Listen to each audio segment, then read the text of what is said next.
Hey, what's going on, everybody? This is Pastor Shay, aka Chaplain G, coming back at y'all with another word of encouragement. So check this out. In the military, we have this thing called comprehensive airman fitness, right? And what they mean by that is kind of it's a holistic way of looking at your health. So you're looking at your physical health, your mental health, your social health, and your spiritual health, right? And the idea behind this is if you are healthy in these categories, the more healthy you are, the better airman that you are. So obviously physical health, you're making sure your heart is right, you're running, you're strong, all that kind of stuff. Your mental health, making sure everything's going okay in your life and that you're still able to complete the mission. Social health, making sure you're not isolating yourself. And then spiritual health, right? You want to make sure that you're engaged with what brings your life meaning. That's what the military would say is at the heart of spiritual health, right? And the only way to do this is really to do regular check-ins. Like you can't just say you're healthy and never check. So you got to go to the doctor. You got to run all that kind of stuff. Like we do yearly PT tests and all that kind of stuff. So you do regular check-ins. And you do it for your physical health, you do it for your emotional health, do it for your social health. And I think sometimes for a lot of people, because they wouldn't call themselves necessarily tied to a religious background or worldview, they would say that they don't need this whole spiritual side, right? And even people who are, they say they have this spiritual side to them. They say they exercise it regularly, but they never really check it. They never really check in. And as I'm looking at the Bible and as I'm looking at what our relationship with God is supposed to look like, God kind of demands us to do these regular check-ins. And what we find when we do these regular check-ins, it normally looks like praying to God, getting in times of isolation so you can engage with God on a deeper level.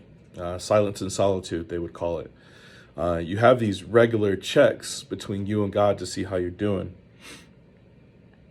And sometimes what we find may not be what we thought it was.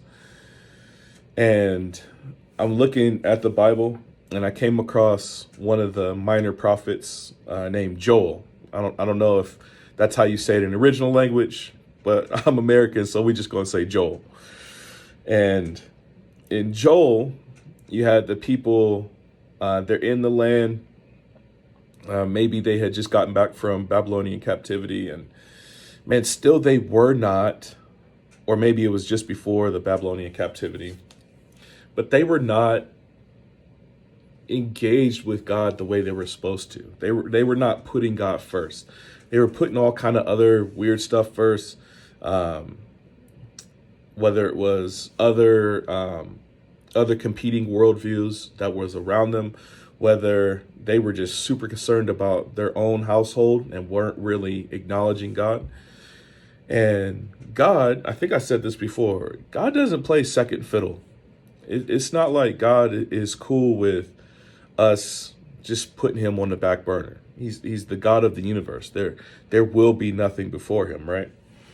And because of that, God like does stuff to get people's attention. So in the book of Joel, they talk about like this locust infestation that they had, and it was like eating the crops, and locusts were like coming over the city walls, like it was chaos, right? And God is like, man, if y'all don't come back to me, the same way these locusts are coming in, I'm going to send an invading army in the same way. And yeah, they just didn't. And God was trying to get their attention because they weren't doing their spiritual checks. God knows the state of our spiritual hearts, but they weren't doing their own spiritual checks. They probably thought they were cool with God. God is like, nah, we ain't cool right now. And but God, because of the character of who he is, won't just allow the people he loves to just fall off. And when we look at the book of Joel in chapter 2, check out what God says and check out the character behind what he's saying, right? Joel chapter 2 in verse 12. He says, "Yet even now, declares the Lord, return to me with all your heart, with fasting, with weeping, and with mourning. Rend your hearts and not your garments. Return to the Lord your God, for he is gracious and merciful, slow to anger, abounding in steadfast love, and he relents over disaster." So God is like almost pleading with the people. Yo, I don't want to bring this to you. I don't want to give you what you actually deserve. I want you to turn back to me. He says, I want you to return to me with your whole heart. I don't want this half-hearted stuff. He says, come back to me.